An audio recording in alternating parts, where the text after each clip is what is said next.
God of War Ragnarok, every confirmed character so far. God of War Ragnarok promises an end to the Norse saga, and these are all the allies and enemies confirmed to appear. The long-awaited follow-up to 2018's immaculate God of War is finally almost here. God of War Ragnarok promises to conclude the series' Norse saga in a grand fashion, with Kratos and Atreus finally coming face-to-face with the Norse pantheon. The end of God of War teased the appearance of Thor, but as pre-release materials have shown, the god of thunder himself may only be the tip of the iceberg when it comes to mythological foes. Kratos and Atreus. Mimir.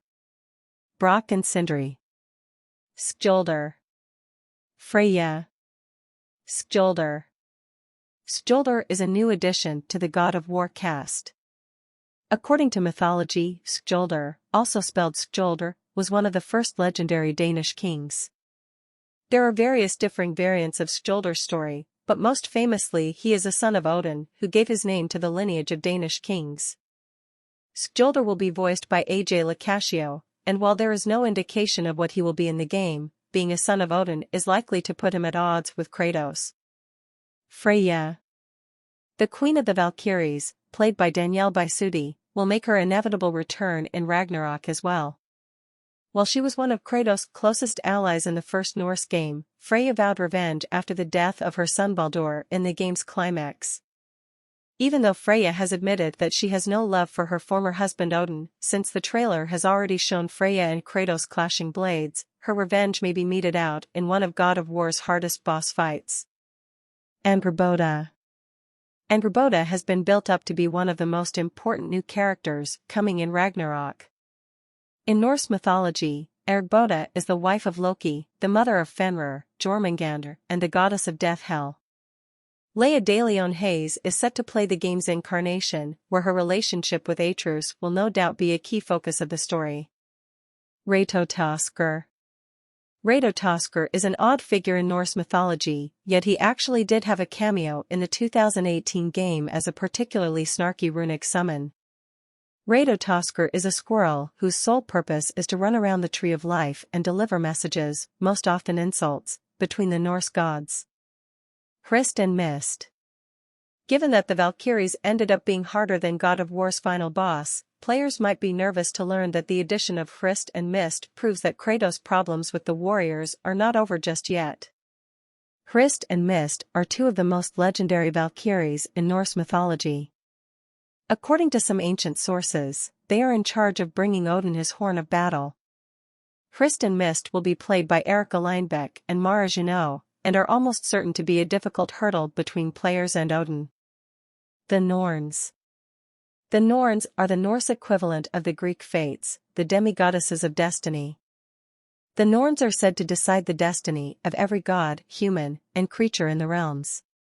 They also help to slow the decay of the Yggdrasil tree that holds the realms together, which could be a major plot point in the game. Two of the Norns, Skuld and Word, have been confirmed to the cast already, voiced by Shelby Young and Kate Miller, respectively. Bigvur. Bigvur is a very minor part of Norse mythology and is only mentioned in one ancient source. Bigvur is a servant of the god Freyr, who is often written as a Vanir god and the brother of Freyja. Bigvur could have any number of roles in God of War Ragnarok, but his inclusion also implies that Freyr might make an appearance as well, which would certainly add a new layer to Freyja's character and the hierarchy of the gods. Durlin. The closest mythological inspiration for the new character Durlin is Durin, a famous dwarf and blacksmith. Little else is written about Durin, but promotional material for Ragnarok makes it appear that Durlin could be a major part of the game. With his mythological background, he could be another merchant or weapons maker, or he could have another, deeper role in the overarching story. Tyr. Tyr was a major part of 2018's God of War, even though he never appeared in the flesh. Voiced by Ben Prendergast and a God of War himself, Tyr at least so far appears to on the same side as Kratos, if an uneasy one.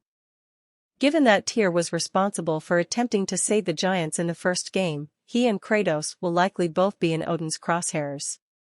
Fenrir. Fenrir is not the typical deity.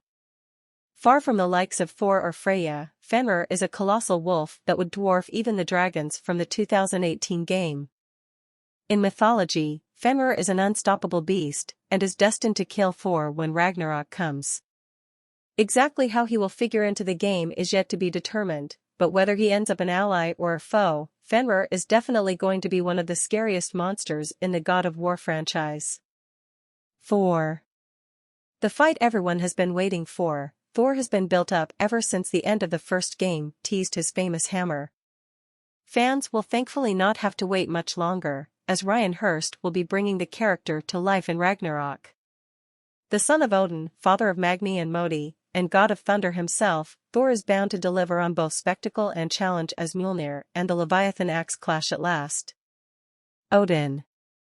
The other most awaited character in Ragnarok, the king of the Norse gods himself, has been officially confirmed to be making his appearance in the game. Played by Richard Schiff, Odin will likely be the culmination of the Norse saga. The father of Thor, husband of Freya, and the one who imprisoned the Valkyries, Odin is certain to be an omnipresent shadow over the entire game, and his climactic showdown with Kratos will almost certainly be one for the ages.